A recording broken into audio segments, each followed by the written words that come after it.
Right. Nicola Webster, thank you so much for joining us for our social media training today for the founding members group. Nicola Webster will introduce herself and what she does, and thank you so much, Nicola, for your training. I'm so excited for us and for anyone that's watching it. Nicola's going to give her details throughout the presentation, but this is very much about sharing social media content, which I think a lot of the founding members talked about, one of their areas that they'd like to really focus on. So thanks, Nicola. Thank you. So I've got a little slide, hopefully it's going to come up next. There we go. There we go. To tell you who I am. There's a better picture of me there than I look in person with my background at the moment. Nice. I like your headband. So a little bit about me. I know that some of you listening already know, but for the benefit of the people who can't join us live, I'm based near Winchester in Hampshire, so south of London. My background's in brand licensing, and it's an industry that I've really loved working in. But after I had my second child in 2017, I needed something more flexible and wanted something more flexible. For me, I didn't have children to never be at the school gates, but I also didn't want to stop work completely. So I decided to embrace a more flexible working style, retrained with Digital Mums and graduated with an advanced diploma in social media strategy management and training. The little logo you'll see on the bottom of the screen, Inside Out Hants, is a campaign that I set up as part of my studies, and it was all about getting people to know about things that were going on in and around Hampshire. And I've kept it going as a great case study, and it's my little experiment place where I test out new tools and features when they come live on social media. It's pretty time consuming, so I don't dedicate as much time as it's needed to see it grow at the rate that it kind of could grow, but it's a great platform for me to try things out on. So if you want to see a bit of what I've done, it's a good place to have a look, and it's at Inside Out Hants on all platforms. I'm now also part of the Social Mums team, and I run training workshops, which are all currently online, predominantly for small businesses. But one of my personal aims is to grow my business in social media, combining social media and brand licensing. That's something that I've been working with Louise on, and Victoria, who's also on the call, is one of my clients currently, which is very nice. So that's a little bit about me. So these were the things that I thought would cover. Knowing that we've got separate Instagram training that Louise has organised next week, I've focused a bit more on Facebook. After putting a poll in the group after we had our group chat the other week, it was interesting to see what people came up with. No one was that interested in finding out more about Twitter and LinkedIn, so perhaps we'll save those for another day. They have their place, but they're not for everybody. So I thought I'd go through today just the basics of social media marketing, the kind of the what, why, who and where, so everyone can see if they're in the right place and talking to the right people. Then talking a bit about optimizing your Facebook page and using insights and how to get seen on Facebook, and touching on Facebook groups, and then moving on to Instagram, talking about a bit about Instagram for business and the fact that Instagram is more than the grid. It's not just about posting pretty pictures. There are now 5 different ways you can post on Instagram, which most people only know of 4. So there we go. Yeah, I don't know. You will, you just won't have thought of it that way, I promise. So, oh, has it moved on? There we go. So I thought this was a really interesting quote, and it's that social media marketing refers to the use of social media platforms to identify and connect with audiences in a meaningful way. I think we all know what social media is, but whether we use it in the way that it's intended to be used, or use it to the best advantage we possibly can for our businesses, is the challenge that everyone faces. A couple of interesting stats is that every day around the world there's over 500 million tweets, so that gives you a bit of an idea of just how much information is being shared on social media and why it's so powerful. Topically at the moment, with it being the US election, you can see why people are very worried about fake news when you see the sheer amount of information that's being shared on social media. The other side to that, of course, is it's a very powerful way to share information and get your message across. You can really target it and get to your customers on social media. So if you can get it right, you're onto a winning formula. There are also 500 million stories shared to Instagram every day, which, I mean, you can go down an Instagram rabbit hole, and I'm sure we're all guilty of it, especially when we say, I'm just going to go to bed in a minute, I'm just going to watch this, and then 2 hours later you're still pressing next to see what other people have to say. It gets very addictive. And people also spend an average of 20 minutes a day on Facebook, which might not sound a lot, but if you think that for most people, that is a big chunk out of their day, and that's an average. So some people are spending an awful lot more than that. So social media is here to stay. It's not going to go away. You can love it or hate it, but it's definitely something that we should all be focusing on as business owners, and particularly if you're a small business with only 1 or 2 or 3 people in your team. You need to be focused on social media. It's the most reactive form of marketing that you can have. I think we've all seen this year how print marketing can go out of date very quickly. Events can change at a moment's notice, and on social media you can be very, very reactive. I haven't got the latest stats up until the end of September, but social media usage is up incredibly so in 2020, which is not surprising, seeing as that everybody is now at home and searching for things. Print media is obviously struggling, where people aren't going past shops, people aren't sitting on trains and planes and things like that. But social media usage is here to stay and grow. So I think, well, one thing to say is if you've got any questions, just interrupt me and go for it. And if I'm covering it later on, I'll say so, or we can kind of digress. I don't want you to feel I've just got to talk at you for the next kind of 45 minutes. I'm very happy to be interrupted. I'll bring in Philippa's question when we get to the Instagram part, if that's something we can. Yeah, absolutely. Thank you. So the basics is that for, sorry, let me turn that off. For social media, you need a strategy. So many small businesses post sporadically and without a clear direction, and then complain that social media doesn't get them anywhere and they don't think it works for their business, and they stop using it.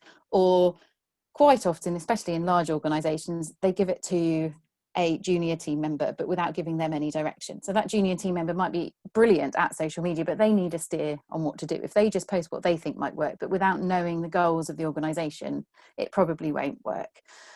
Social media takes time and effort to see results, but it doesn't have to be difficult. It just requires some thought and some planning. So a strategy for social media should always be based on your business's marketing plan and your business goals. It'll help you stay focused, and if you plan content in advance, it doesn't have to take up lots and lots of time. So I've popped here on the left some examples of business goals that you might have. I've tried to tailor them to small businesses, thinking about the other people that are in this group of founding members, if they're women who are perhaps looking to leave their paid employment and set up something on their own, or if they've recently gone self-employed. So your own business goals, for whether it's for 2020 or for the next 6 months, it might be that you want to establish an online shop, increase sales. I think everybody would say they'd want to gain more clients. Maybe it's making more people aware of the business, or maybe you're looking to open a physical store or an office somewhere. Your social media needs to tie in to all of those, and they don't have to replicate it exactly, but you should have your business goals in mind when you're setting your social media goals. And I've really interesting point, Nicola, isn't it? Because it's really easy just to use it quite, not use it particularly strategically, isn't it? Absolutely. And you have to think who your audience are for your business.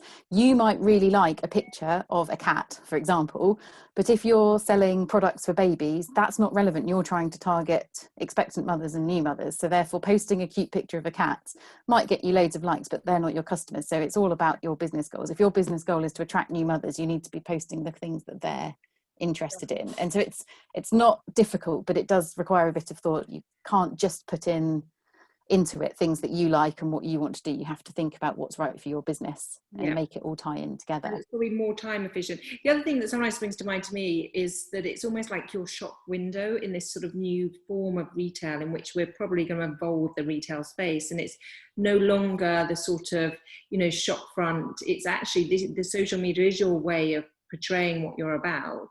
And then once you have people in, then the newsletter is the next form of kind of engagement. And so it's a whole new way of creating a retail space.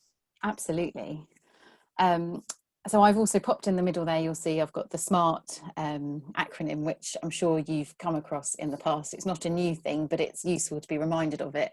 And it's very useful for social media, because actually you want your posts to be relevant. You need to be time-based and sensible. You want to be able to measure the results of them, and you need to have thought about what they're going to be and how they're going to work for you.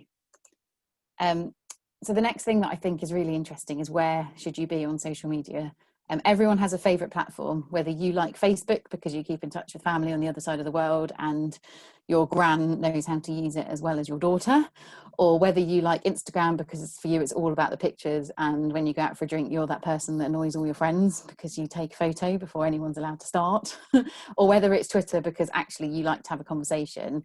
They're all a bit different and you need to think about them. There are other platforms as well. I've not included them in this. You've obviously got LinkedIn. People often put Pinterest in here. Technically, Pinterest isn't social media because technically it's a search engine. However, it does come kind of hand in hand. But Pinterest is a whole other area. It's not something I specialise in. I think if it's right for people in this group, I could always recommend people who specialise in Pinterest. It's a very visual platform. It's not particularly relevant for example, say Victoria's business. But if you've got someone who's got products, it can be very, very relevant.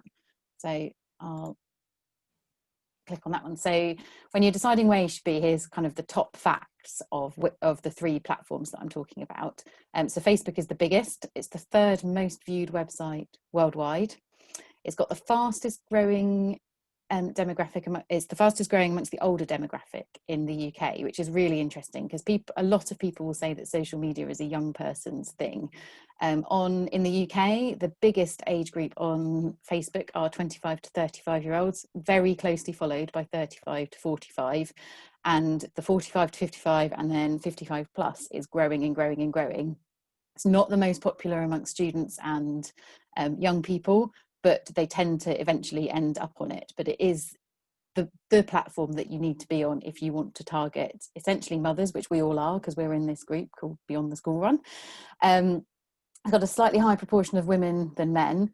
And a fact that I think is fascinating is 78% of consumers have discovered retail products on Facebook. So even if you're only an occasional Facebook user, even if you rarely post on your own profile, you've probably found a product on there or you've seen a recommended ad. And I'll touch on this a bit later when I talk about the Facebook pixel, but it's a very, very powerful advertising space for brands and retailers.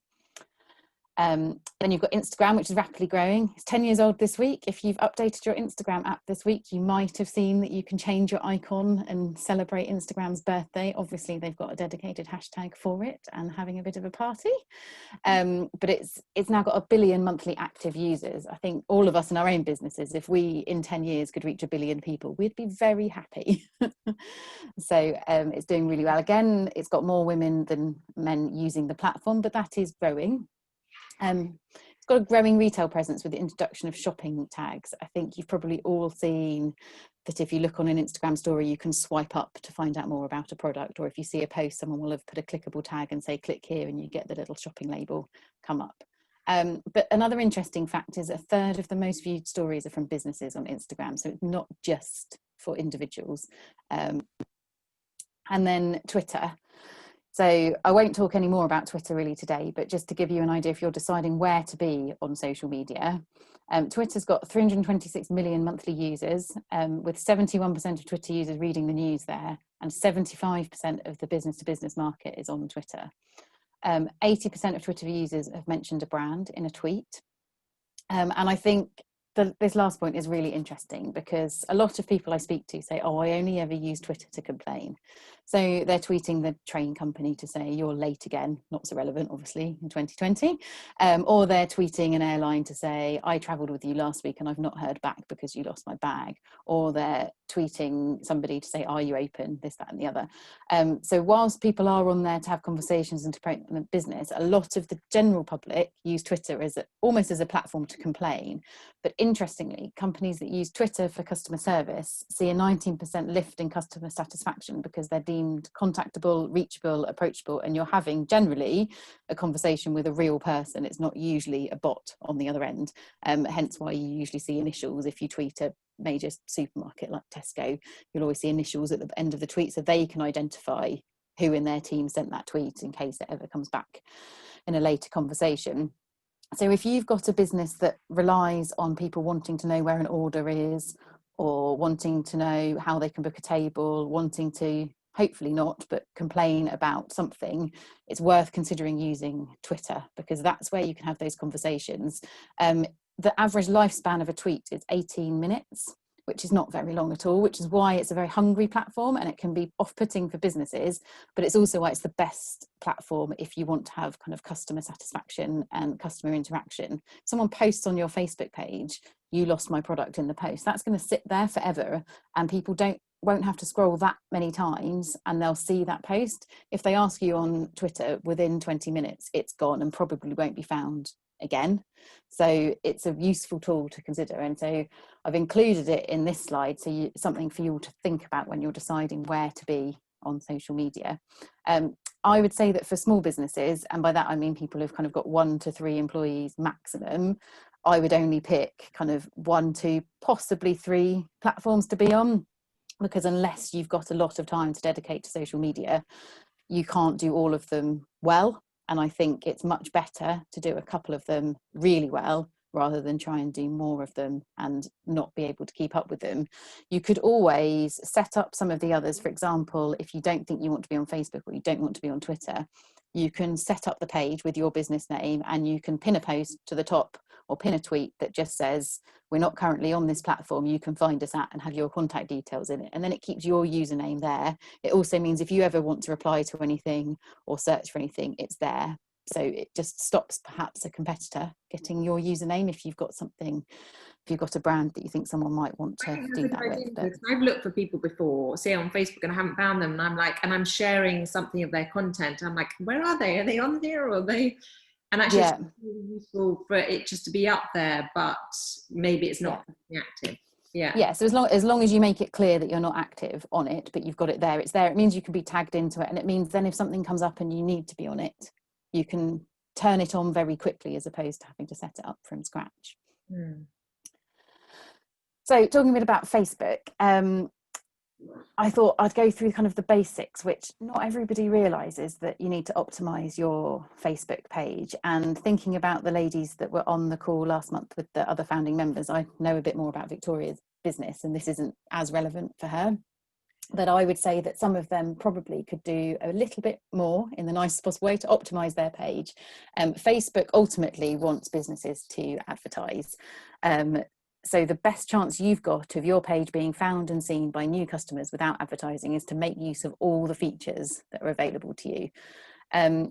So simple things like your profile picture, there's an awful lot of people who don't realise that it now has to be circular. It changed about 18 months ago. It used to be square.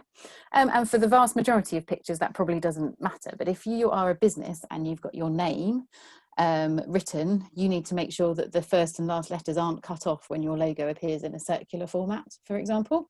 So it's things like that to think about. As a business, also try and be consistent with other platforms. Your audience will start to recognise your brand logo or your profile picture. So if your Facebook and Instagram profile picture for your business page are the same, people will start to know, like, and trust who you are. And the cover image, I think this is really interesting for small businesses in particular, especially if you've got a product-based business. You don't just have to have a photo. You can have a slideshow of up to 10 photos that will automatically rotate. So effectively, you just need to create 10 cover images and then select the slideshow image and upload them. So it means that each time someone visits your page, they might see a different one of your products on the cover image, which is a really simple way of making sure that your products get in front of your audience. So where is that? So you can go onto Facebook and in your profile you can set up like a slideshow and put in there, say, the different parts of what your business is offering. Absolutely. So for you, if you go on the Beyond the School Run Facebook page, you'll have your profile picture, and then the cover one is the large banner across the top, and I can send you the dimensions. If you click on that where there's an option to edit it, in that you can choose whether you're just uploading a new photo or if you want to turn it into a slideshow, or you can have a video on it as well, which is not relevant to all businesses.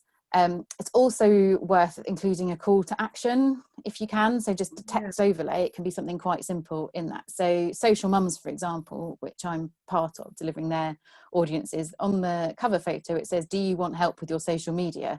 So you instantly are telling new visitors to your page what you do and how you can help them. People scroll and people flick. I think there's so many statistics, I'm sure you've heard some of them, about, you know, people spend an average sometimes of only 30 seconds on a website before they decide if it's the one they want to be on or not. So you don't have very long to get your audience.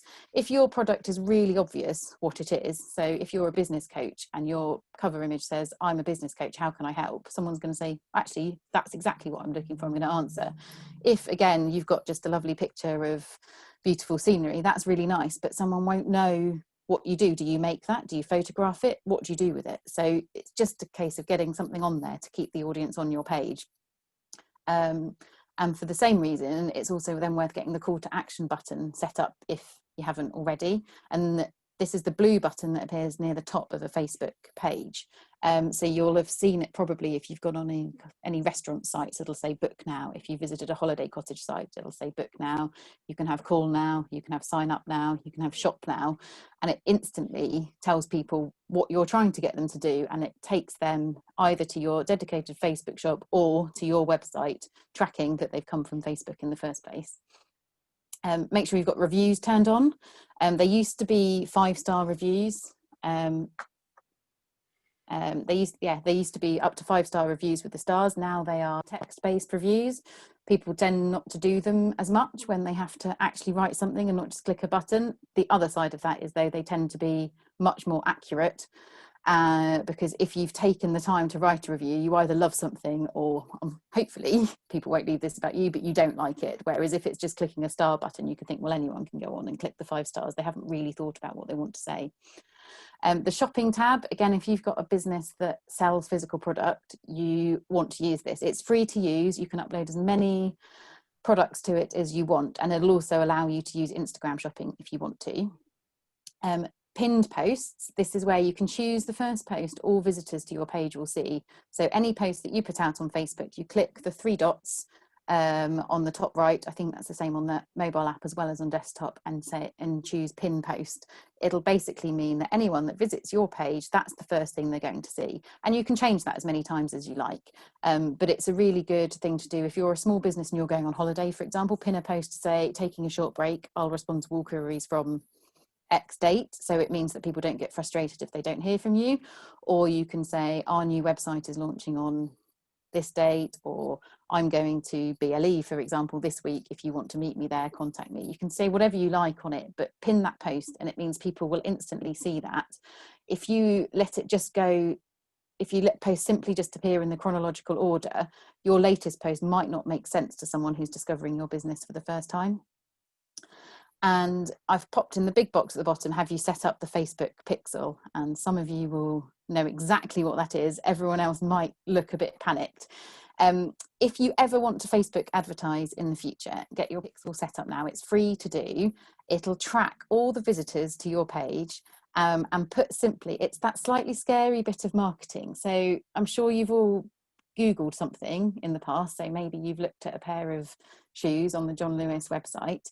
And then 2 days later, you go on Facebook and it pops up with adverts for similar shoes on John Lewis. And you think, oh, that's weird. My computer was listening to me. It absolutely was. The Facebook pixel is tracking who is going where and what they're doing. And it's the same.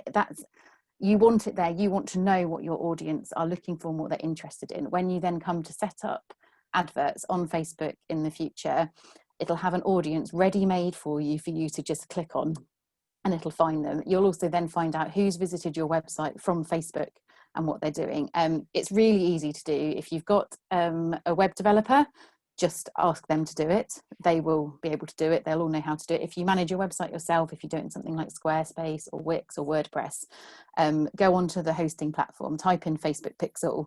It'll come up with a pop-up and it'll give you a walkthrough of how to copy the link. It's a piece of code. You copy it from your Facebook page and you put it in, and then it's done. And you don't have to think about it again. But if you do want to then advertise in the future on Facebook or Instagram, your audience data is already there, ready and waiting for you. So it's... Nicola, with that, can you also find out, say if someone's advertising with you and you're showing up, can you gather information to feed back to them?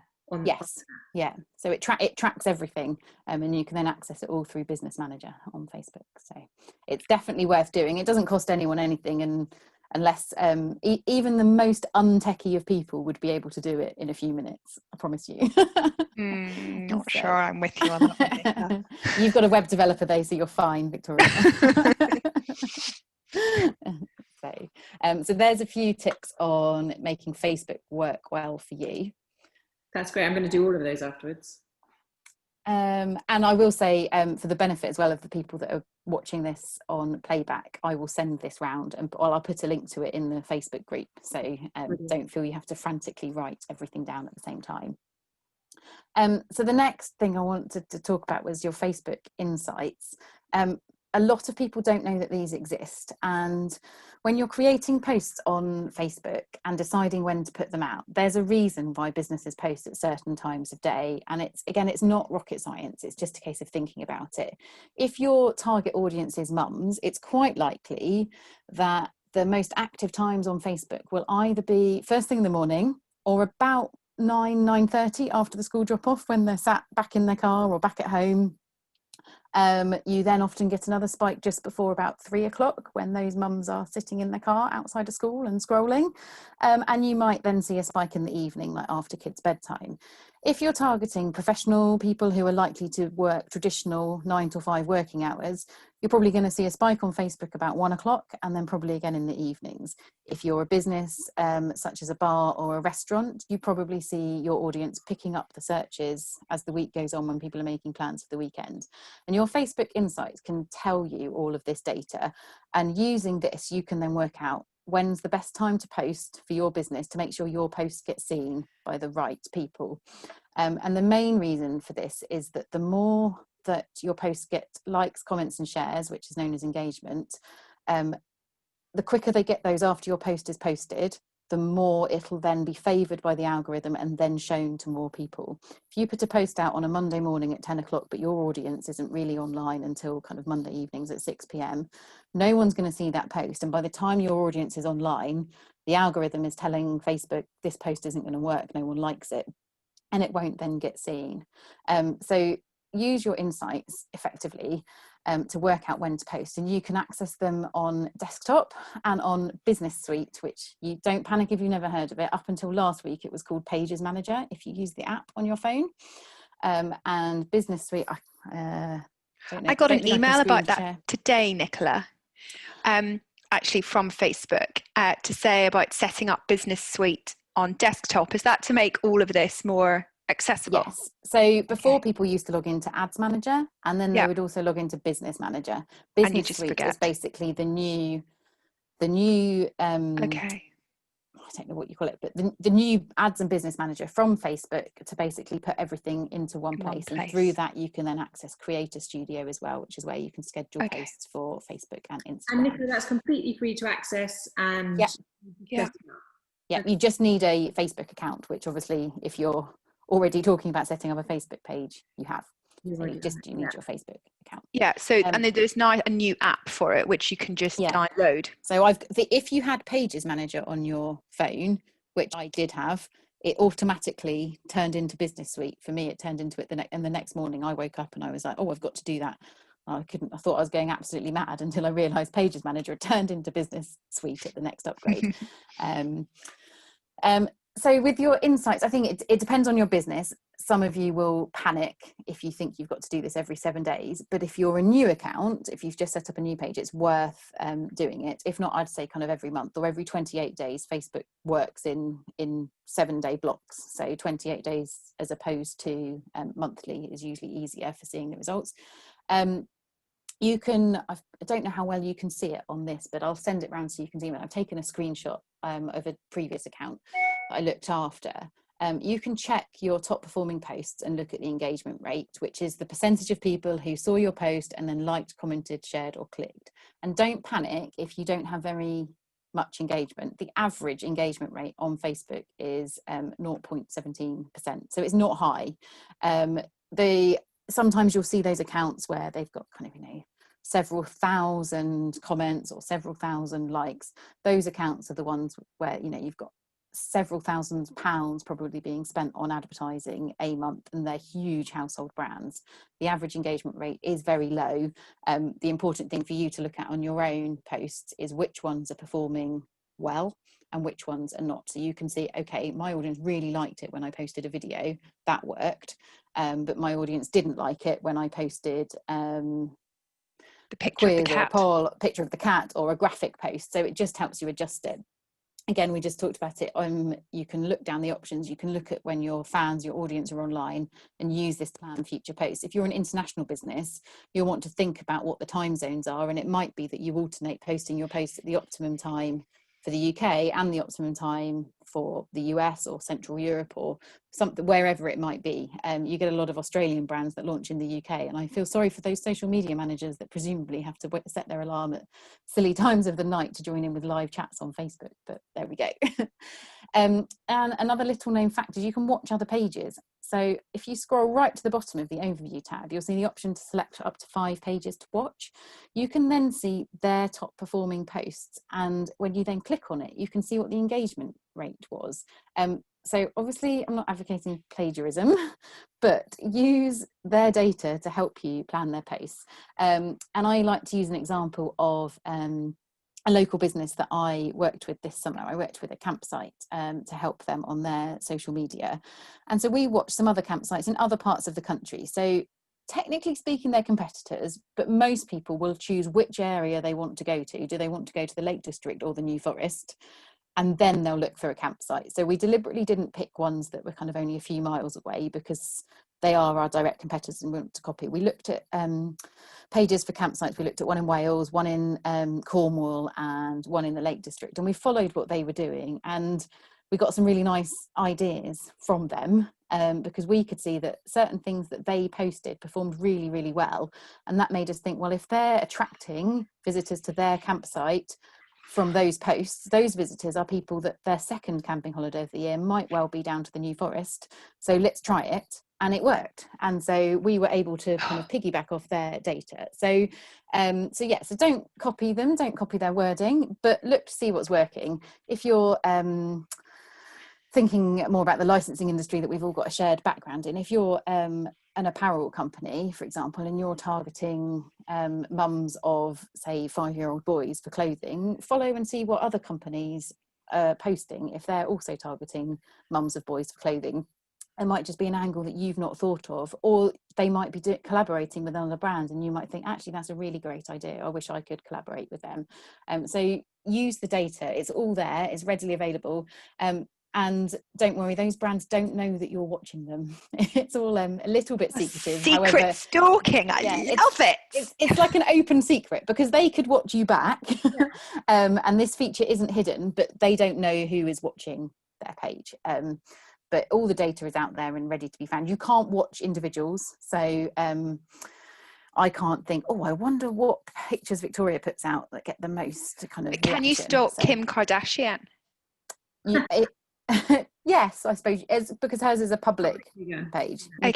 You can't stalk individuals that have got private Facebook accounts. That's really useful to know, of course. I'm really interested in her.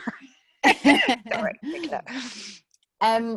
so I really like the fact that people often overlook that. So it's called social media for a reason. So you have to be social on social media. I think people often moan about the fact you have to be active on it, but it's a bit like, I think places are called parties because they're parties and everyone talks to them. It's called social media because you have to be social. You wouldn't go to a party, or most people wouldn't go to a party and then sit in the corner and not talk to anyone and then go home and then moan about how it was really boring. Some people may.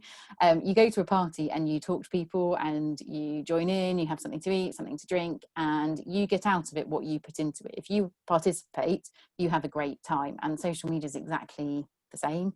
You need to engage with other pages. You can like pages as your page.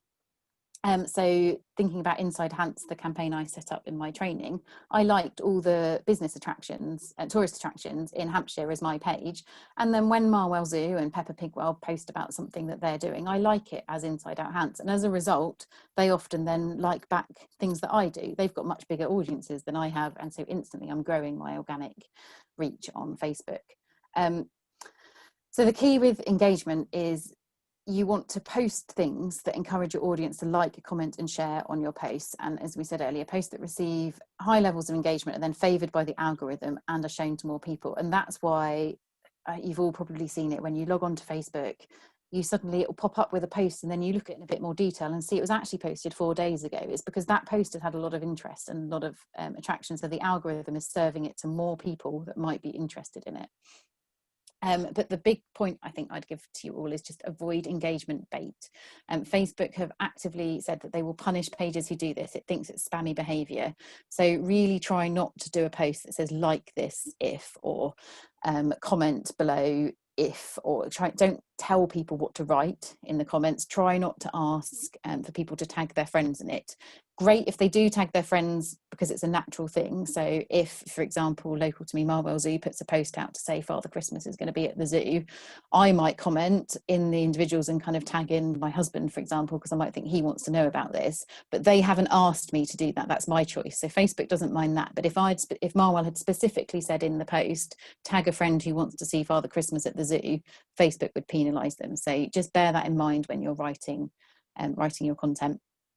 You can add a location on Facebook, which isn't always relevant. And if you're a service-based business like Victoria's, for example, that works all over the UK, you probably don't want to do that unless you're talking about a specific retailer based in a specific place.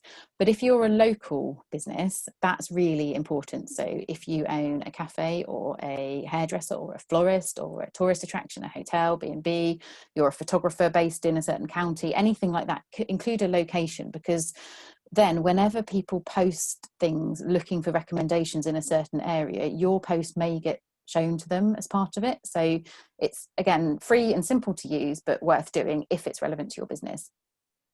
And you can now use hashtags on Facebook. So up until probably only a year ago, it was always the big no-no, don't do it. Facebook doesn't like it. It's not like Instagram. You only should use sort of 2, 3, 4 hashtags at the most, but it's worth using. There's not as much data available yet as to say how many people are searching by hashtag on Facebook, but you can search by hashtag.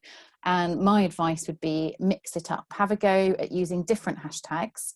And then when you check your insights and see your top performing posts, if you might start spotting a trend that certain hashtags are getting seen more. Try mixing it up with kind of quite bespoke hashtags to you, as well as very generic ones. But bear in mind that the more generic a hashtag you use, the more it'll be searched for on Facebook, but also the more posts will be using it. So you'll very quickly be quite low down the list of posts that people see when they're searching for it. Does that all make sense? Yeah, I did I'm talking a lot. Hashtags on there, or it was useful to do that. Yeah, it's a relative. Even when I did my training, it was the thing. I can see the dog. It was the thing that you shouldn't do, and it's in the last kind of 6 to 9 months that Facebook have introduced it. So that's good. I didn't know that. Okay, thanks, Nicola. And I haven't gone into much detail about the different things you can post on Facebook, but I'm happy to. If anyone's got specific questions, let me know, because obviously you don't just have to put a photo. You can put videos.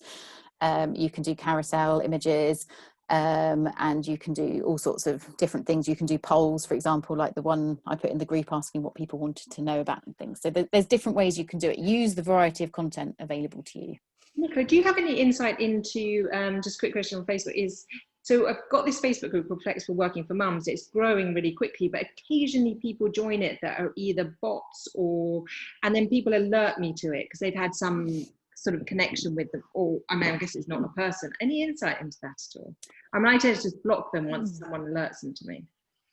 Yeah, it's really hard. I think if it's a closed group, the best thing you can do is have a membership questions, which funnily enough is actually on this next slide that I've brought up, because if you have a membership question, and they can be very simple and you can have as many as you like, but I'd usually say stick to about 3 that they have to answer. You could, if you start to get it more and more, you could say, I'm going to have a blanket rule that if you haven't answered the questions, you're not coming into the group, and then they won't be able to get in.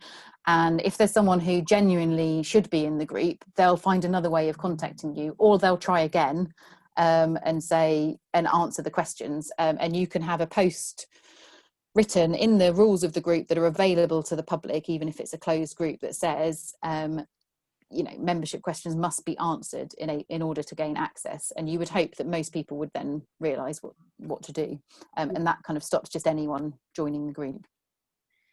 Great, thanks, Nicola. All right. So Facebook groups can be public and private, and they're used by over 200 million people on Facebook. And I have to say, thinking about myself personally, I don't actually post very much on Facebook on my own personal page, but I do use groups an awful lot. I personally have taken the decision not to put my children, for example, particularly on Facebook. There's the odd group image where they might appear in, and that's fine, but I'm not a mum that puts my children daily on Facebook, and I suppose that's partly because I work in it so much. I kind of feel that actually if I'm talking about something just for me, I'm going to keep it private. And I think that's what's so lovely about groups, is that you can be very active in a Facebook group, but if it's private, then other people can't see it. So it means that it's a safe space. I mean, bear in mind that some groups can have kind of tens of thousands of people in them, so you still have to think about what you post, but groups allow you to have that interaction. So we've got our group that you've set up, Louise, for the founding members, and as we all get to know each other more, that's a safe space for us to all ask questions, but no one's going to find it unless they've been admitted as a member to the group. It's a free tool, so it's something worth knowing. For example, I'm currently chair of our local preschool, and we've got a closed group for friends and family. We don't have any budget at all. We're a small village preschool and we're a registered charity. So rather than set up something like Tapestry or School Mail or one of those other things that you may have heard of where pictures could get uploaded for parents to see, we just use a closed Facebook group. You have to answer questions to be in it. If you want to have a childminder, a grandparent, an auntie or someone else in the group, that's fine, but you have to give their details to the preschool staff who control the group, and then each week the preschool upload photos of what the children have been doing into that Facebook group, and they never go anywhere. There are rules for the group that says, you know, if you can't download it or anything like that, and it's a really nice safe space to do something that is free to use, because so many of these online tools are great, but if you're a small business, the costs can really mount up. So it is worth thinking about if Facebook groups are right for your business. If you do set up a group, do it from your Facebook page so that it's easy to find and so that you can post as your business in it, because what you want to be able to do is ultimately, if your business grows and you have more people managing your social media, you don't want the general public to know which individual is posting in that group. It also makes you come across as more professional. You can join other groups as your page as long as that group allows it, or you can join them as yourself.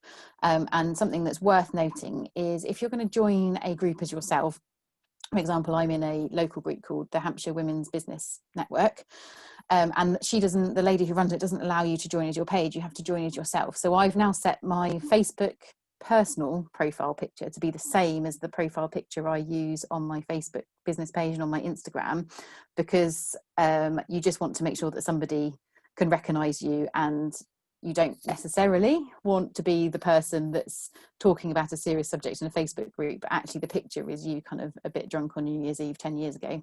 So it's just something to consider, and it's entirely personal preference. Yeah, that's a really good point, Nicola, because I've done that. I've set up various groups, but from my personal page. So it's slightly kind of blurred lines between, you know, your personal page, which you've now just transferred, and I think I'll just need to just transfer it over to, that's just your kind of professional page as well. Yeah.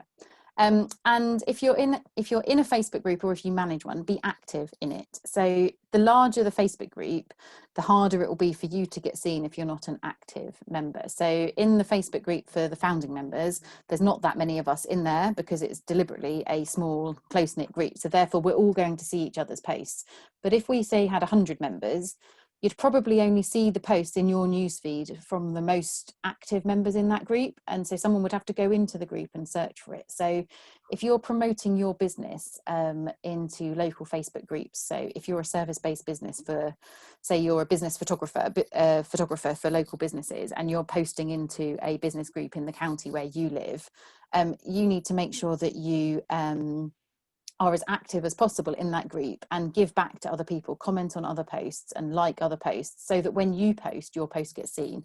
And it's very much a kind of, if I scratch your back, you'll scratch mine. I've said that the wrong way, haven't I? You scratch, anyway, you know the analogy I'm trying to use. Because I always forget about that. I know it with Instagram, but not with Facebook. And it's really easy just to post stuff, but forget that there's a social element to it. Yeah, I've heard absolutely. people say that. It's like, you're not just going to rock up at a party and just talk about yourself the whole time. Yeah. So that's the end of my little bit on Facebook, which was kind of touching on the subjects that people seemed most keen on from the poll. If I move on to Instagram, and then perhaps if you've got any questions, let me know. Can I just stop you with the Facebook groups, Nicola? So say, for example, with this group, I've joined as myself. When the group gets bigger, so, you know, world domination takes over for Louise, would I be better to have joined as the brand informer, as my company? It's a good question. So that when I talk, I'm talking as the brand informer, or rather than just, you know, Victoria babbling. See, that's really interesting. You know, and I know it's kind of linked to what the group is. You know, if I had a group with you and Louise that was like a personal let's meet for a coffee group, which I know we don't have, but I'm just saying that's a completely different tone to Beyond the School Run, which has been set up as a professional account. I think so, because Victoria, now I think about it, I wouldn't have set that group up from my personal account. I would have set it up from the Beyond the School Run one, but I think I couldn't remember. But if I could change that, I would change that it's from Beyond the School Run, not my personal page. You see what I mean? Because otherwise, that's sort of what I'm saying. Because when I comment, you know, I'm aware that in the group that we're in, that, you know, I know who the members are, and I can, sorry if I offend everyone, I can vaguely remember what some people do, but not others. And it's mainly the members that we didn't see on the first Zoom call, and I don't know what they do, so I basically need to click on their name and then try and work out if they've got a page. Do you know what I mean? So I feel like I'm stalking them. But otherwise you're just looking at their personal page, which doesn't always say very much. Yeah, and my personal page, there's very little on it on purpose. Have you got a separate one, Victoria? Brand Informer separate Facebook? I've got a Brand Informer, Nicola. You do. I've got a Brand Informer page, don't I? Which is linked from my personal page. But yeah, so I've joined other groups as the Brand Informer. And I feel also for myself, my comments, the tone is very different. Yeah, I think it's really interesting, and I think you're a really interesting example. So because your business has got a name and a very clear purpose, it's harder, the line is a bit more separate between you and the Brand Informer. So whereas I've got a Facebook page for my business, but I don't particularly use it, it's mostly there so that I can set up groups and events. So when I join groups, I join as myself, but my business name is myself. Does that make sense? As in, I am me, and on my personal Facebook page I say that I work for myself, and in the about section that anyone can see, it's got a link to my website, for example. So when I join a group as myself, I feel that the line is it's not, although it's blurred, it's kind of easier for people to think, well, she works for herself and she talks about herself. It's my photo that's on my page, whereas the Brand Informer, because of the nature of the business, it's obviously a brand logo and that side of thing. So I guess the decision is, do you want to be interacting in this group as yourself, offering your own thoughts and suggestions to other businesses, or do you want it to come from the Brand Informer, from your kind of professional background? But it's quite hard to know. There's also a slight hesitation. So when I'm, you know, obviously it's not happening at the moment, but and it came from a friend of mine years ago who ended up in a really high-powered position in a company, and friends of hers tagged her on Facebook, but put her company on her person, on like a photo of her from school days, you know, literally drunken in a corner somewhere. And they literally, because a bit like you, Nicola, her name and her company name were the same. And so she was horrified. She was like, oh my God, you know, all of this kind of business reputation that I have built up, you know, if anyone sees that and it's picked up in the press, it's like, oh my God, you know, that could be not catastrophic, but fairly not ideal for sponsors and things like that. And that's just why, you know, do I make a conscious, and I suppose that's maybe why I've tried to do it, I've made a conscious decision to separate the two. So I would say my gut instinct is, in the Beyond the School Run group, stay as yourself, because you're in there as a working mum, and that is you, as yourself, and you can comment on those other businesses. But if you were to join a group, say for licensors or for licensees or for independent retailers or a trade association, join as the brand informer, because then you're speaking from a position of authority as your business, would be my kind of instinct. And also the other thing I wonder, Nicola, is as things evolve, you never know how things evolve, really. So it's kind of like we are basically our brands. So even if you've created a brand, it is, you know, it doesn't exist without the people behind it. So the two are sort of go alongside each other. And I think it maybe if we're using platforms, I've actually stopped using my Facebook page in any personal form, unless anyone just messaged me to say happy birthday. So it's kind of like I'm just kind of aware that I'm using it much more professionally, and you know, maybe someone posts something. Yeah. Okay. It's just it's worth thinking about, definitely. So Instagram, I've got less slides on Instagram because I'm conscious as well that where you've got the other training next week, I thought I didn't want to bore everyone to death. If there are things that don't get covered, we can come back to it. And perhaps if for the people watching on record, you've got other questions that you want to ask, we can maybe do another time or look at a different time of day or day of the week or something, if people would like to just kind of do a bit more of a Q&A session perhaps on Instagram. So my first point is check what type of Instagram account you have. Do you have a personal account, a business account, or a creator account?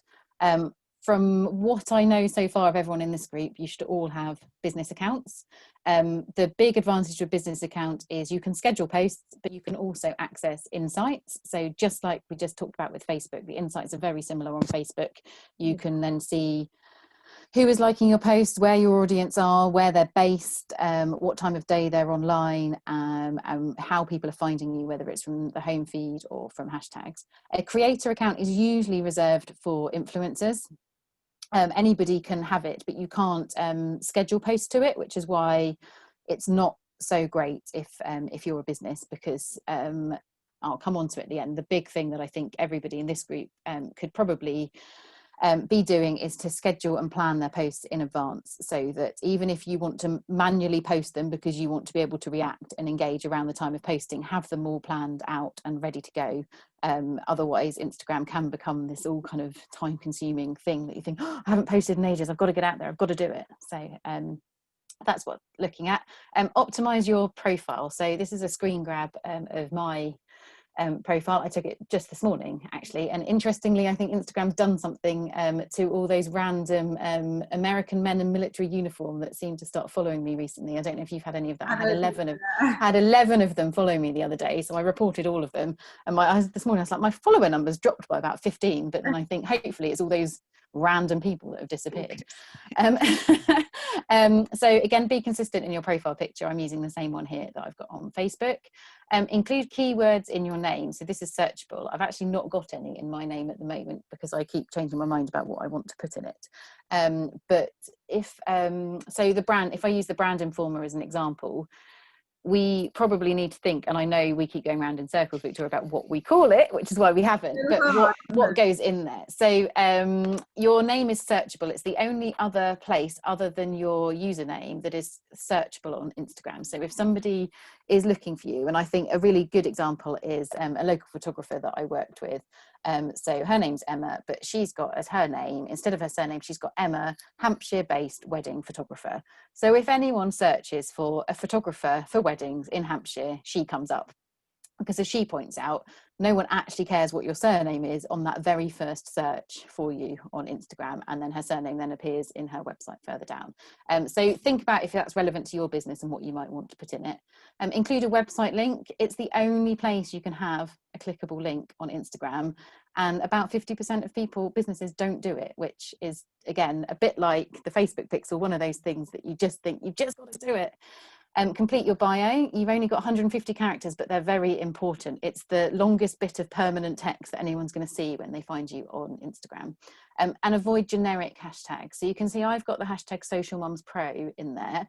That hashtag is very bespoke to being a member of the Social Mums team delivering workshops. So if you click on it, you'll then find the other Social Mums Pros. Don't include something like flexible working, photography, Hampshire, something like that, because although they're very important hashtags, as soon as someone clicks on it, they're away from you and they're not linked to you, and they'll then quite likely go down an Instagram rabbit hole and not come back to you. So think about that. If you want to put in a hashtag, make it bespoke. If not, use those 150 characters more wisely. Use them to do something that's going to keep them hooked and want to find out more about you. Click on your website, but click on get tickets, go down to see what's on your page. Nicola, this is a really simple question, but I can never work it out. And I think it's about the formatting. How do you get the spaces? And I've seen this on others. Mine just runs all the way across, but how do you get it that you have a line up? So I'm just looking to make sure I press the right bit. When I go on edit profile and it comes up, is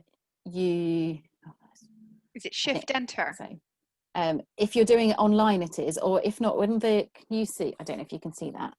If I press the 1, 2, 3 in the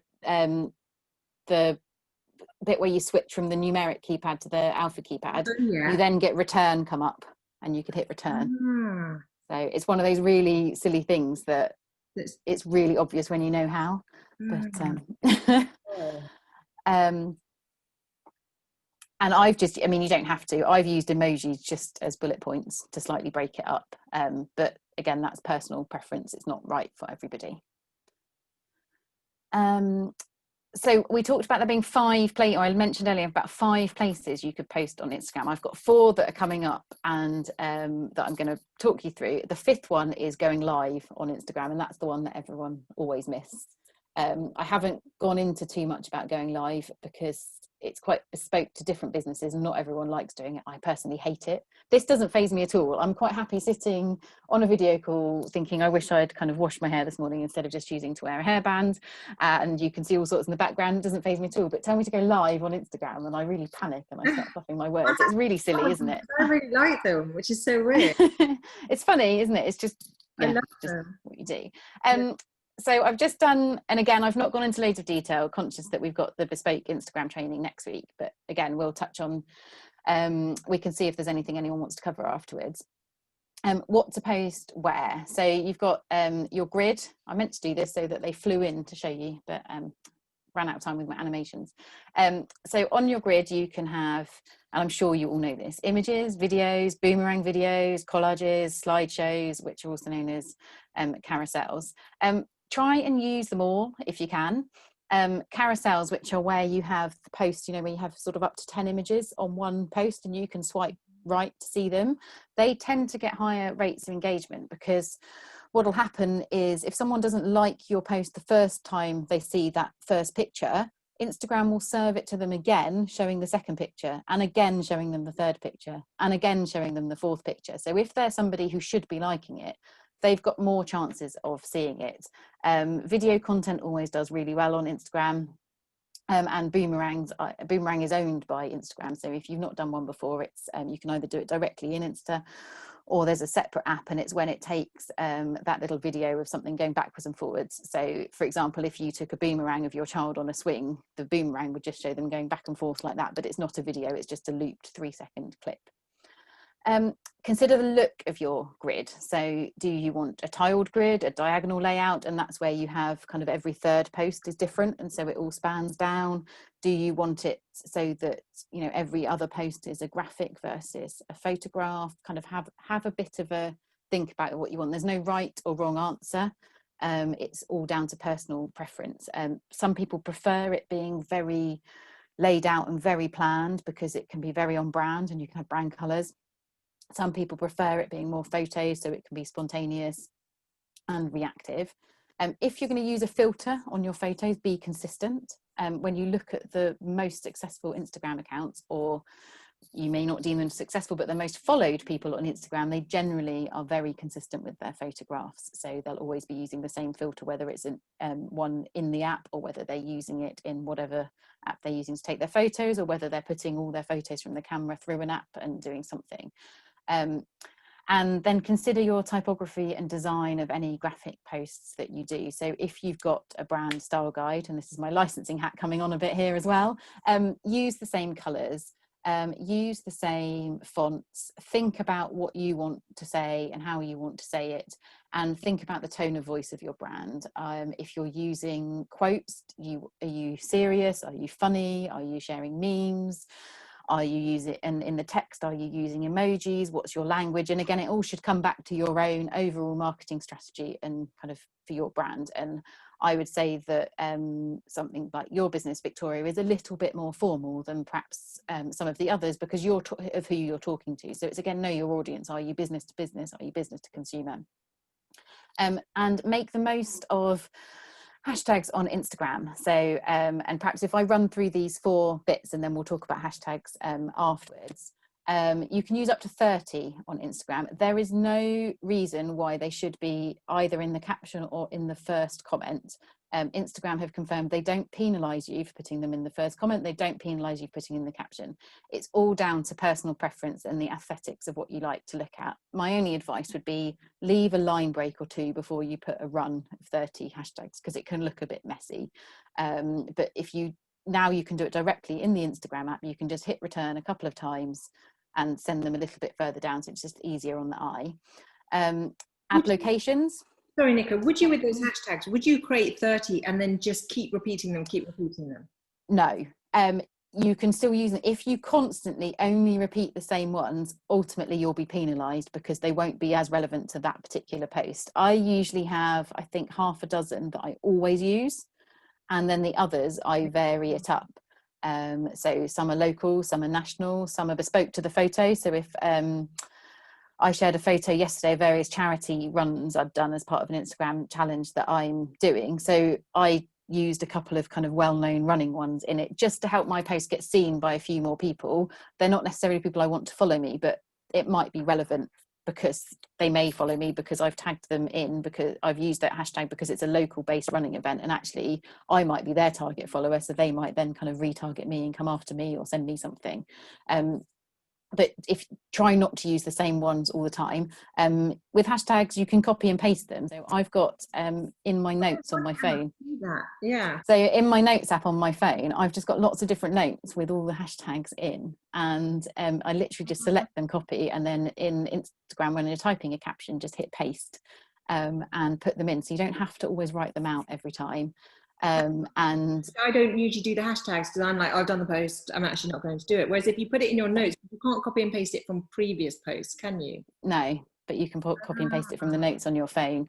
And then I'll touch on scheduling tools in a minute as well, which is the other reason for using them, is for that. The other point just to mention quickly on hashtags is, if you can, put capital letters in them, because there's been a big push this year to get everybody to do that, because anyone who uses a screen reader, or who has difficulties reading or dyslexic or anything like that, if they have help doing it, then if you don't put a capital letter, it will be read as all one long word and may not make sense. If you put a capital letter in, say the hashtag social media will be read as hashtag social media if there's a capital letter. If you leave it as it is, it will just say hash social media. But that, obviously that kind of works, but sometimes it can be really hard to tell what the sentence is, if that makes sense, without the capital letters. So you put a capital word at the start of each letter at the start of each word. Yes. So a capital S and a capital M for social media. Yes. There's I'm going to write this in the chat box to you, so it should come up. This is the famous one that no one capitalized. When Susan Boyle launched her album, they used this hashtag for the party. And they didn't put any capitals. So when anyone read it, of course, it did not read as Susan album party. Yeah, so that's a great example. It's always a funny one to actually put into a presentation. Know your audience. As I know you two the best out of the people in the group, it's a little bit easier to do it. So and anyone watching on replay, I don't know if you'll get to see the chat, but if you don't, you can message me and I'll send it to you. So then Instagram stories are less polished content. Effectively try and have at least one story active at any one time, and that can simply be sharing something you've seen that's made you laugh or inspired you. For stories, I always say that great things to do are things like behind the scenes content, or fun things. So when Victoria and I met for coffee recently, it's great to do a little story of us kind of saying cheers or something like that, just to kind of keep your content going. It's a great way of sharing something that's a bit off topic or off brand for you. If you do share another user's story, so if Louise, you put out a post on Beyond the School Run that I want to share, so that you know that I've shared it, I need to mention you in that story, because otherwise you won't be notified. So tagging other users is great, because then they know that you've shared it. They quite likely then will share it to their own story, and again, it all just naturally kind of, you get that organic engagement. You can use up to 10 hashtags in a story. You can only put one on the sticker, but you can in the text. So if you go as if you're going to write some text, you can put up to 10 in that text. Sometimes you can, I often tend to just make that text the same color as the background. So it makes it look less messy on the story, or you can kind of hide one behind a sticker, or do whatever you like if you've got a particular aesthetic feel that you're going for. If you're a business and you're promoting something, I did some work with a crowdfunder recently. I was all over it, just putting in as many hashtags as I could, and I didn't mind if people saw it, because I was trying to reach as many people as I could in a time frame, and so actually it didn't matter. So but take advantage of it. Share videos and photos and boomerangs, and on stories I'd say experiment more with different styles. So on the grid you may want to be a bit more consistent, you want a cohesive grid, it's your, like you were saying, it's your shop window, it's your showcase, it's all kind of beautiful, lovely and styled. But on stories, have a bit of fun. If you want to take a selfie with yourself with bunny ears on, or whatever it might be, using the different stickers on Instagram, do it, because it's there and it only lasts for 24 hours and then it is gone. You can save key stories to highlight reels and create cover images for them. So that's, if I go back there, these ones here, I don't know if you can see my mouse moving actually. They're those ones along the bottom. But you can create the covers for those, and we've done it for the Brand Informer as well on Victoria's account. So you can share key things that. So I like to share, if I ever share a post to my grid about a testimonial, I then share it to my stories and then pop it in my highlight reel, so that if anyone, a new client comes along, they could quickly, without having to scroll all the way through my grid, they could see what other people have said about me. Then you've got IGTV, which is Instagram TV. So if you do a video post, and it's longer than 30 seconds, it will automatically go into IGTV, and on your grid, on your Instagram profile, when you look at it, you've got your grid, and then there's extra icons will appear if you've added any reels or IGTV. You can film them live, or you can upload pre-recorded video. Again, it's not my favorite thing to do actually, but I've done it for clients on their behalf. And you can select a cover image. I think my big tip for anyone who wants to do IGTV is over 50% of viewers on Instagram watch video with the sound off. So think about captions, whether you do it word for word, and there's various apps you can use that means that it will automatically caption it, or whether it's just you simply, when you're editing the video, pop in kind of a key sentence highlighted in text that you're talking about. But if you don't put anything in, I know Louise, you're great at it, because you'll kind of have the highlight where you'll say DM me, or talking about this, or you have a topic, because then if people want to find out more, perfect, yeah. So if people want to find out more, they will then either turn the sound up or they'll click on it. But if there's nothing there, the chances are you've kind of put those viewers off. And then Reels, which are the newest feature to Instagram. I don't know if you've used them or not, but they're Instagram's rival to TikTok. Basically, Facebook wants to take over the world because Facebook bought Instagram and they own WhatsApp, and they basically don't want anyone going off onto TikTok.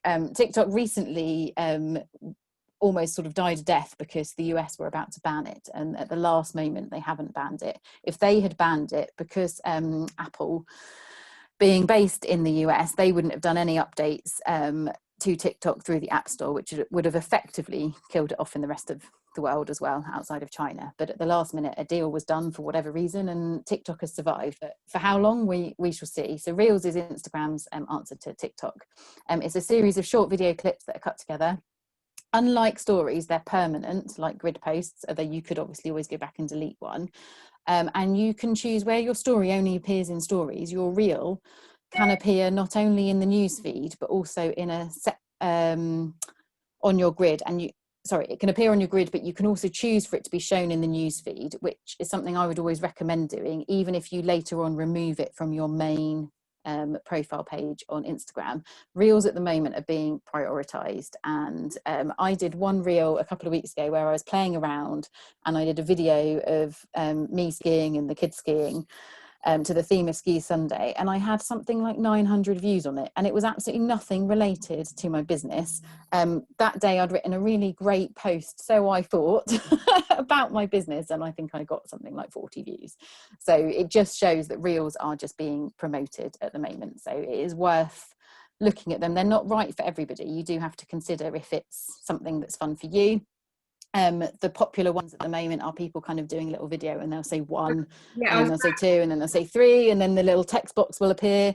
Or you see a lot of influencers and stylists, they're in one outfit and they click their fingers, and then the next video comes up and they're wearing the next outfit because of the way that it's gone. So I'm not quite sure that the brand Informer is ready for reels yet, unless Victoria is going to do a fashion show of licensed product. But when things go back to normal and we can maybe go to trade fairs, I think there's a lot of fun that brands like yours, Victoria, can have with reels.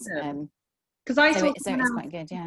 Club were using it, who's got a similar model to me, and she just had one where she was just like, again, she was just like, this is what my business offers. And so she did one page, another page, another page, or the sort of, I don't know how you do that. You just write a caption, I guess, once where your fingers. Yeah, so you film yourself going 1, then you film yourself going 2, 3, and 4, and then in each little video you can stick a caption in, and you just have to position it to wherever you've pointed. It is quite fiddly, I have to say. It's not instant. People make it look very easy, but they have probably spent an awful lot of time working out where they're pointing to and what they're doing. But yeah, it can be a bit of fun. So my last item, I'm slightly conscious of time because I've got about 5 minutes before I have to go and pick up from preschool, because I've talked too much. I always say more than is on my slides. So there's a few tips and tricks that I thought I'd include at the end. I'm sure Bella, when she does her Instagram training next week, will talk about these even more. Is plan in advance. You can use Facebook Creator Studio if you want to. Then you can post, you can schedule directly within that, and it means you can just simply use it through your Facebook and Instagram account. Or you can use a scheduling tool. I've listed a few here: Planoly, Later, Agorapulse, and Content Cow. My favorite is Planoly for Instagram, because you can see what the grid is going to look like. They all have free versions and trial versions. Obviously, with all of this software, the more features you want, at some point you may decide you want to upgrade yourself from the free version, but there is nothing wrong with the free version. It works exactly the same. There's no disadvantage to using it. Most of the free versions only give you a certain number of posts you can do a month, but that resets itself. So on Planoly, on the free version, I think you can only upload 30 pictures at a time, but as soon as 2 of them have posted, you can upload another 2. And despite me saying plan your social media, most of you aren't going to plan more than 30 posts at a time, I shouldn't think. I don't think I'll be able to think of that many. Do you do that, Nicola, though? I know we're having chat. So do you do that? You put yours on Planoly and then it comes out? Yeah, so some of them I schedule to go from Planoly, so they're just there, and I schedule them in. So I will say, I'll set it to go out at 7 o'clock in the morning or whatever it might be. Some of them I simply draft in Planoly and I leave them in there because I think, I don't know if I want that to go out next to that other one, or I think of a great post, or there's an image, or there's something I might want to share. And so in my own, for my own Instagram, I've always got kind of half a dozen posts ready to go in Planoly, but they're just kind of my backup. So if actually I don't get around to doing the one I wanted to do, or if I think, I'm planning on going to an event, so I might like to post live, but then I don't because I don't like it, or it's 2020 and it got cancelled, or whatever it might be, I've got something in Planoly in the background. With testimonials, for example, I tend to spend a bit of time. I've got a few of them that people have sent me, and I've created the graphic post for all of them and put them all straight in Planoly, so they're ready to go. So because I don't really want to share 3 in a row, because for me it's a little bit big-headed and I'm not really going to achieve anything. I kind of like to scatter them in amongst other things. So I just have them sort of saved and they're ready, and you can use it as an app on your phone, as well as a desktop version, but it allows you to see what your grid's going to look like. So when I've worked with Victoria, for example, I've uploaded a load of posts into it and sent her a screenshot and said, what do you reckon? Do you like the grid? Does it work for you? And that sort of thing. Cross-posting to Facebook. I do it, but I don't always recommend it. If I cross-post to Facebook, I tend to make sure that I've only got 1 or 2 hashtags in my caption, and then the others are in a comment on Instagram, because otherwise you have too many hashtags on Facebook. It's a real time saver for small businesses, and that is the main reason that I do it. Facebook for me is not the primary platform where I find my business. So I am not too concerned if I'm not optimizing it correctly. I post at the best time of day for Instagram, not for Facebook for me. And whether that is right for your business will depend entirely on who your audience is. The other thing to know is if you cross post to Facebook, at mentions don't carry across. They do in stories, but not on the grid. So if I have said, great call today with Louise at Beyond the School Run on Instagram, and I cross post to Facebook, I need to manually go onto Facebook and edit that post to put in the correct username to tag you in it, Louise. Otherwise, someone seeing it on Facebook will just see at Beyond the School Run, but it won't link anywhere. So that's just something to be aware of if you want to cross post. I mean, in an ideal world, no one would ever do it, but we're all kind of busy working mums and probably haven't got enough time to think of bespoke content for each platform. So my advice would always be, in that case, think of which is the platform that is best for you and focus on that one and tweak it accordingly for the other And one. how do you actually do that, Nicola? I know, again, we're short time. Do you go onto Facebook and say, can you link me? No, so you do it through Instagram. So I'll send you, I've just written a note actually to send you a screenshot. So when you're going to post on Instagram, you can scroll down and it will say post also to Facebook. So you can do it that way. So the next bit I was going to say was the tool of the trade is Canva. If you haven't heard of Canva, but you want to do, and some of you may be designers or have great Photoshop skills, so you wouldn't need this at all. But if you haven't heard of Canva, it is free to use, and it is basically it's an everyday person's Photoshop or Illustrator. So if you set yourself up an account and have a play, it's quite obvious how to do it, or I can talk anyone through it. And you can select create new, and it will say Instagram post, Instagram story, Twitter post, Facebook post, presentation, etc. And it's got templates. It automatically will give you a post, an image that is the right size for Instagram or Facebook. And then that's what I use to create. So if you have a look, for example, on my grid, and you'll see a testimonial post that I did recently, I created that in Canva. You can set yourself, and I've got one set up for Victoria, though she may not know it, with her brand colours, one with my brand colours. So whenever I'm creating a post for Victoria for you, for the brand informer, that's how I make sure I've always used the same blue, because I've just got it saved as a palette in Canva, and your logo's in there, etc. And then for my own one, I've got my own colour palette in there that I use. I've saved the font that I always like to use for my posts, and it just gives you that consistency. So it's a really great place to do it. So that's the example, which looks great, and I often wonder how to do it. You created that on Canva. Yeah, so it's very simple. It's I'm sure you've all used something like PowerPoint in the past. It's basically a design friendly version of that. So you click insert box, you put a box in, and then you can change the color, insert text, and then you can search down the side. You can upload photographs, you can upload images, you can search for elements, so you can search for logos and things like that, and it really works. And that's how people do those beautiful Instagram grids you see, where everyone's got something different on it. They've probably done it in Canva. Canva's not great for print marketing and things like that. The resolution isn't high enough, but it is very good for social media. So it's designed as a social media tool effectively. But perhaps if people have got specific questions, I'm very happy to kind of do a bit of a walkthrough. We could have a session where I screen share on Canva. I used to, but yeah, so I can kind of just literally share my screen and talk you through how to do different bits, because it's quite intuitive once you get used to it. And then hashtags, and sorry, I am a bit aware of time, because I have to pick her up I have to leave at 2, or just slightly before ideally, which gives me about a minute. But hashtags, where to find them: search natively in Instagram, and then there's a couple of websites that I'll send around. One is called Hashtagify Me, where you can search a hashtag and look for it. Generally speaking, if you've got less than 5,000 followers, try not to always use popular hashtags. If a hashtag on Instagram shows you as having like 3 million posts or 500,000 posts, that means that the rate of people posting using that hashtag is really quick. So you will post yours, but as soon as someone clicks on that hashtag, probably by the time you've scrolled down a bit, there'll be another 20, 30 posts using it, and your post will get a bit lost. So if you're a small business, try and mix up some small hashtags in there. If you use something that is more bespoke to your business, that is more niche, you've got more chance of it being found, because it will sit at the top of that hashtag for longer, if that makes sense. But what I might perhaps do is do a couple of slides. I've got some ready prepared, they're just not in this presentation, they're from something else I did, on hashtags, and then I can upload them into the group and everyone can have a bit of a read and ask questions, if that works. That would be great, because I know that one of the members, we know that was one of her questions as well. Yeah. So it's definitely of interest. That would be great. Yeah. So yeah, so I hope that was helpful and interesting. I'm aware I've just talked at you both for like an hour or so. It's amazing. I have learned so much. And what's been so great is some of those things, it's, when you're working on your own, it's really hard to sort of pick up on these things. Even the fact you've just shown me, I've been trying to work out for ages how to do this kind of return on my Instagram, but just like so much information. You're amazing. Thank you.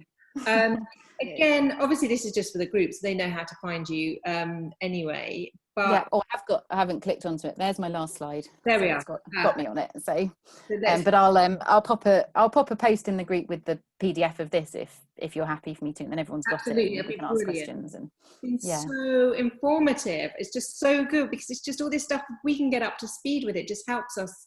I just think so much with our work and our businesses. And then once you're familiar with it, you just learn the next thing. Whereas it's constantly evolving, which is an amazing thing because it helps us constantly evolve. I think it's actually a brilliant world that we live in, that we've got access to all of this. Yeah, it is fascinating. You can get a bit addicted to it, but in a good way, I think. I have stopped taking my phone to bed now. I've learned so much. Thank you. Thank you, Nicola. You're welcome. And then, sorry, I have to dash off. I'll go and get the little one from preschool, and then and I'm going to stop the record now and then share it onto the thingy. But anything else that you can share on there, that would be brilliant. And Victoria, great to see you as well. You too. Take care. Thank you, Nicola. Thank you both. Thank you. Bye. Take care. Bye. Bye.